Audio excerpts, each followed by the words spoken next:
തൃശൂർ അഴീക്കോട് പപ്പടം വിൽക്കാനെത്തിയ സ്ത്രീയുടെ മുഖത്തടിച്ച് യുവാവ്. സ്ത്രീയെ അകാരണമായി അഴീക്കോട് സ്വദേശി അൻഷാദാണ് മുഖത്തടിച്ചു എന്ന് പരാതിയുള്ളത്. അൻഷാദിനെ കൊടുങ്ങല്ലൂർ പോലീസ് കസ്റ്റഡിയിലെടുത്തു. വിവരങ്ങൾ ആസിഫ് നൽകും. ആസിഫ്, എപ്പോഴാണ് ഈ സംഭവം ഉണ്ടാകുന്നത്? മറ്റു വിവരങ്ങൾ.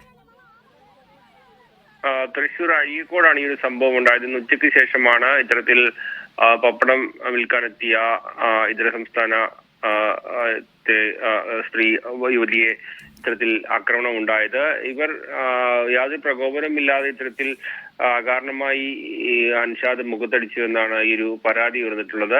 അൻഷാദിനെ കൊടുങ്ങല്ലൂർ പോലീസ് കസ്റ്റഡിയിലെടുത്തു. ഈ സംഭവം ഉണ്ടായതിനെ തുടർന്ന് ഈ യുവതിയെ അടിച്ച ഒരു സമയത്ത് നാട്ടുകാർ അൻഷാദിനെ പിടിച്ചു വെക്കുകയും പിന്നീട് പോലീസ് എത്തി അൻഷാദിനെ കസ്റ്റഡിയെടുക്കുകയും ചെയ്യുകയായിരുന്നു. പിന്നീട് സംഭവ സ്ഥലത്ത് നിന്ന് സ്ത്രീ അപ്പോൾ തന്നെ പോവുകയും ചെയ്തു. ആ സ്ത്രീയുടെ ഭാഗത്തു നിന്നൊരു പരാതി പോലീസിന് ലഭിച്ചിട്ടില്ലെങ്കിൽ പോലും ഇത്തരത്തിൽ പൊതുസ്ഥലത്ത് വെച്ച് ഇത്തരത്തിൽ ആക്രമിക്കുകയും അത് നാട്ടുകാരടക്കം നിരവധി പേർ കാണുകയും അവരടക്കം ആവശ്യപ്പെട്ടതിനെ തുടർന്നാണ് നിലവിൽ അൻഷാദിനെ കൊടുങ്ങല്ലൂർ പോലീസ് കസ്റ്റഡിയിലെടുത്തിട്ടുള്ളത്.